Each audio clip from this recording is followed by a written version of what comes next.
Hello friends, आज की इस वीडियो में मैं आपको ट्रेन की स्पीड और डिस्टेंस वाला एक और क्वेश्चन करा रही हूँ। सेम कंसेप्ट है जो मैंने लास्ट वीडियो में बताया था। एक ट्रेन ट्रैवल कर रही है यूनिफॉर्म स्पीड से, हमें स्पीड मेंशन नहीं है। डिस्टेंस कितना ट्रैवल कर रही है 360 किलोमीटर। बट वो यहाँ क्या कह रहा है कि लेट कर लो, ये हमारा डिस्टेंस है कितना 360 किलोमीटर। एक ट्रेन जा रही है, अगर ट्रेन अपनी यूनिफॉर्म स्पीड से चल रही है और अगर ट्रेन ने स्पीड बढ़ा दी, क्योंकि यहाँ वो कह रहा है 5 किलोमीटर पर आवर मोर मीन्स उसने स्पीड बढ़ा दी। अब बेसिक सी बात है, अगर स्पीड बढ़ाएगा तो टाइम कम लगेगा, तो वहाँ यही कह रहा है कि it will take 48 minutes less. तो ध्यान रखना बेटा, स्पीड बढ़ा दी तो टाइम कम लगेगा। अब कैसे सॉल्व करेंगे इस क्वेश्चन को, वही सेम कंसेप्ट। इस कंसेप्ट में हम टाइम यूज करते हैं, time equal to speed distance upon speed. यहाँ हमें मेंशन नहीं है स्पीड कितनी है, तो लेट कर लो ओरिजिनल स्पीड कितनी है x, लेट कर लो स्पीड कितनी है x। अब स्पीड कम कर दी, नहीं सॉरी ज्यादा कर दी 5 किलोमीटर, तो न्यू स्पीड क्या हो जाएगी हमारी x प्लस 5, राइट। अब हमें क्या करना है, हमें वही इक्वेशन बनानी है। Then you have to solve for find the original speed of the train. अब डिस्टेंस कितना है 360 और लेट कर लो स्पीड कितनी है x। और अगर डिस्टेंस तो सेम रहेगा, लेकिन स्पीड इस बार उसने क्या कर दी x प्लस 5। इन दोनों टाइम में उसको 48 मिनट लेस लगती है, लेस।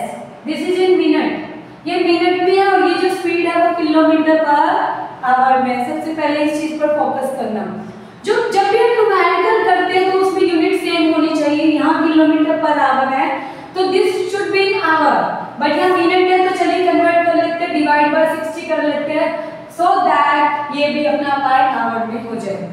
अब क्या करना है क्वेश्चन, सिर्फ एक बेसिक चीज का ध्यान देना है कि टाइम किसमें ज्यादा लगेगा, कि इसमें कि इसमें। ऑब्वियसली बात है इसमें लगेगा, क्योंकि ये स्पीड कम है और इसमें स्पीड बढ़ा दी। स्पीड बढ़ा दी का मतलब अब उसको टाइम कम लगेगा।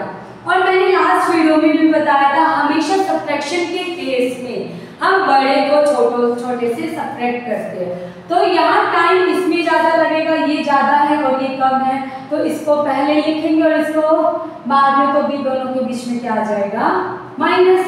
अब सॉल्व कर लेते हैं। 12 4 जा 12 5 जा, जितना सिंपलेस्ट क्वेश्चन बना सको उतना करने की कोशिश करो। उसके बाद ध्यान दो, यहाँ x और यहाँ x प्लस 5, इसको x प्लस 5 से मल्टीप्लाई कर दो और इसको x से, तो ये हमारा बन गया 360 into x plus 5 minus 360x, नीचे गया हमारा x और x प्लस 5। एक काम और किया जा सकता है, दोनों में से कॉमन ले लो, नहीं लेना तो भी कोई इशू नहीं है। जैसे आप क्वेश्चन सॉल्व कर सकते हो करो। मेन होता है इक्वेशन बनाना, अगर एक बार इक्वेशन बन गई then you can easily solve. Cut हो गया पार्ट, क्या बच गया 4/5 equal to 1800 upon x plus 5। अभी ये क्रॉस मल्टीप्लाई होगा, उससे पहले मैंने आपको लास्ट वीडियो में बताया था न्यूमरेटर से कट भी कर सकते हो। 4 1 जा 4, 4 4 जा 16, इट्स बिकम 450। अब ये यहाँ जाएगा, ये वहाँ जाएगा, तो ये बन गया x प्लस 5 और वहाँ ये इससे मल्टीप्लाई हो जाएगा तो ये बन गया। तो हमारी इक्वेशन बन गई दिस वन। अब आपको इसको सॉल्व करना है, कैसे करोगे ध्यान से देखो। डिस्क्रिमिनेंट वाला लगा लो मेथड, चाहे मिडल स्प्लिट। चेक कर लेते हैं कैसे आएगा।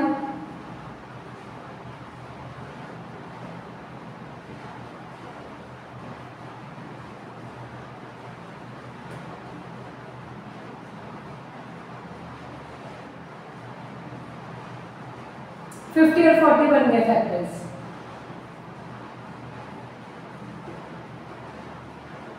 ये वाला क्वेश्चन मैं मिडल स्प्लिट से कर रही हूँ, दोनों टर्म में क्या कॉमन आ जाएगा x बाहर रख लो, अंदर क्या बचा x प्लस 50। हमें सेम टर्म को उठाकर यहाँ रखना होता है, और फिर क्या करते हैं, इस वाले नंबर को इससे डिवाइड करो, क्योंकि इस पर हमें कॉमन इन दोनों से लेना है।